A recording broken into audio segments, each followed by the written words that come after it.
Assalamualaikum warahmatullahi wabarakatuh. Dan hai korang. Jadi insyaAllah kumpulan kami pada hari ini akan berkongsikan dengan kawan-kawan berkaitan dengan Mabadik Hifzul Quran.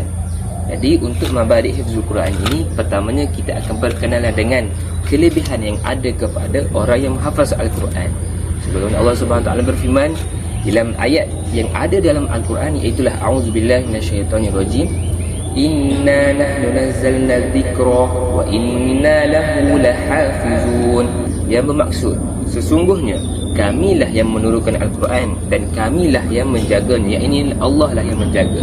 Jadi penjagaan Allah terhadap Al-Quran ini salah satunya adalah dengan adanya para penghafiz. Dan sudah pasti dan yakinilah orang yang menghafaz Al-Quran ini mestilah mempunyai kelebihan yang tersendiri yang Allah Ta'ala telah tetapkan. Pada hari itulah saya akan berkongsi dengan kawan-kawan apakah kelebihan yang ada kepada para penghafaz. Okey, bye. Okey, baik. Jadi kelebihan yang pertama dalam menghafaz Al-Quran yang disebutkan oleh dalam hadis yang iaitulah berbunyi, Iqra'ul Quran fa innahu ya'ti yaumal qiyamati syafi'an li ashabihi atau kama qala Rasul sallallahu alaihi wasallam. Yang bermaksud, bacalah Al-Quran, sungguhnya Al-Quran ini akan datang pada hari kiamat memberi syafaat kepada orang ataupun tuan-tuan. Di sini jelas menunjukkan bahawa pembaca Al-Quran akan dapat manfaat ataupun kelebihan dan syafaat di dalam Al-Quran ketika mana berada di hari kiamat nanti. Dan sesungguhnya pada hari kiamat nanti tidaklah kita ada pengharapan kecuali syafaat-syafaat yang diizinkan oleh Allah Subhanahu Wa Taala. Maka bacalah Al-Quran untuk mendapatkan manfaat dan syafaat daripadanya, insya-Allah. Okey, bye. Baiklah korang. Jadi realitinya sebagaimana disebutkan hadis Nabi SAW, kelebihan itu akan diterima di akhirat nanti. Adapun kelebihan yang akan diterima di dunia ini sudah pastilah ada. Yang pertama, kita dapat lihat orang yang menghafaz Al-Quran ini kecerdikan ataupun IQ mereka lebih daripada orang biasa. Hakikatnya para penghafaz ataupun yang pelajar yang berada di tahfiz memperolehi keputusan yang cemerlang dalam peperiksaan. Itu yang pertama. Dan yang kedua, rezeki para penghafaz ini sudah pasti dijamini oleh Allah Subhanahu Wa Taala. Malah ia akan lebih dan berkat daripada orang-orang yang tidak menghafaz Al-Quran.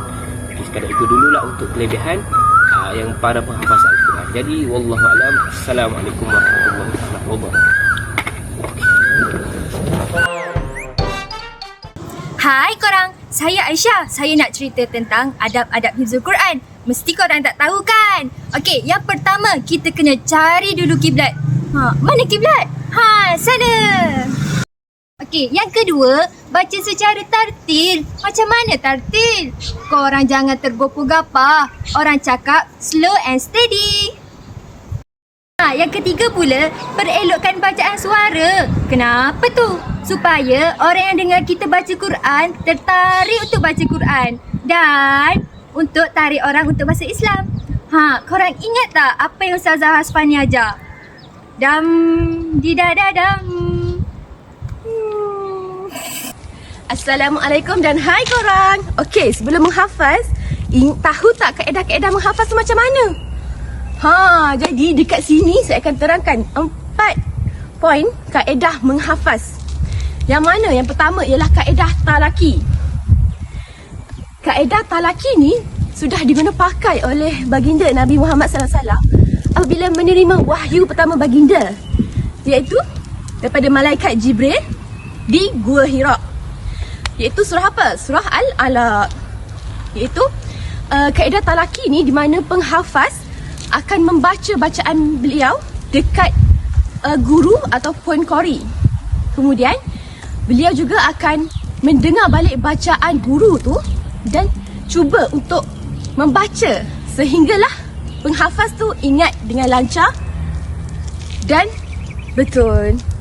Baiklah, kita teruskan kepada kaedah kedua. Kaedah kedua ialah kaedah kita menghayati ataupun kita memahami ayat Al-Quran itu sendiri.